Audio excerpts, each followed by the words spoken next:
Kubu Roy Suryo CS semakin terpecah dari Egy Sujana dan Damai Hari Lubis yang datang ke Solo, perbedaan pendapat di antara sesama pengacara Roy Suryo, dan sekarang Roy Suryo dan Kosinudin dilaporkan oleh teman mereka sendiri, yaitu Egy Sujana dan Damai Hari Lubis terkait pencemaran nama baik.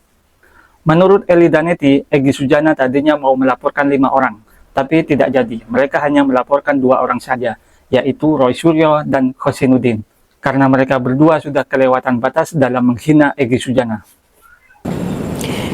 Mungkin saya melihat video yang dilakukan Kozinudin yang luar biasa. Ini benar-benar terhina ya. Klien saya mendesak, menyuruh buat LP pada tanggal 23. Karena kami melihat video itu tanggal 23. Kemudian tahu-tahu Bang Egy bilang jangan sendiri. Situ kan nama DHL dibilang juga. Makanya kita hubungi DHL. DHL baru tadi dapat dihubungin. Nah, kita tidak peduli libur atau segala macam. Begitu saya jumpa DHL di SPKT, ya kita buat LP lah. Ya, sampai jam 4 tadi. DHL mungkin siapnya maghrib tadi ya. Kenapa kami baru siap hari ini, jam segini? Karena nunggu Bang Egy dari Bandung. Besok Bang Egy udah pergi lagi ke Malaysia untuk proses obat di Malaysia untuk cek ulang ya. Banyak hal yang dilakukan. Tentu Bang Egy pulang dulu, baru balik lagi besok sore. Jadi intinya Bunda Surat kuasa, laporannya dari Bang Egy langsung yang buat LP.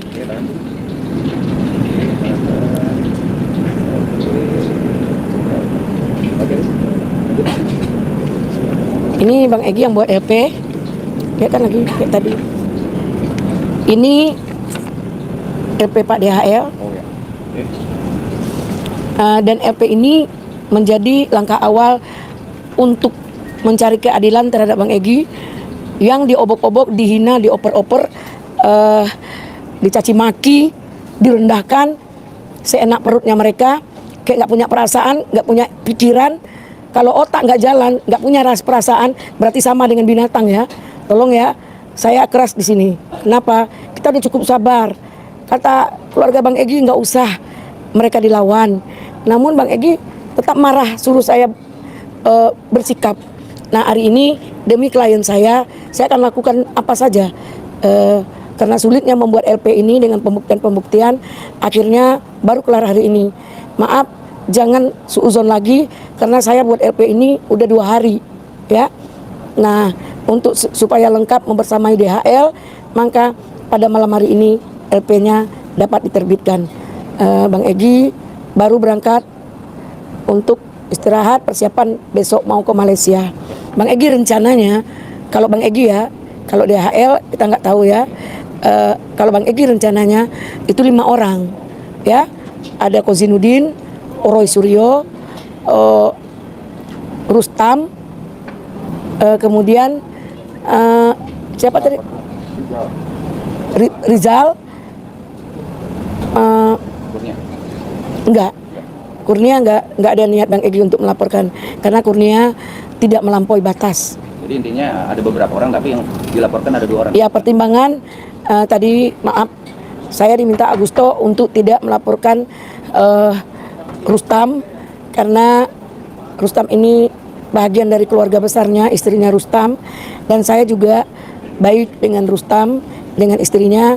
Pertimbangan kepada Bang Egy bilang saya nggak nurut atas instruksinya, akhirnya dia juga nggak open gitu, nggak peduli gitu, terserah yang dilaporkan cuma 2. Karena saya sulit untuk mengolah video-video tentang penghinaan tersebut. Tadi mau disekalian dengan Repli Harun.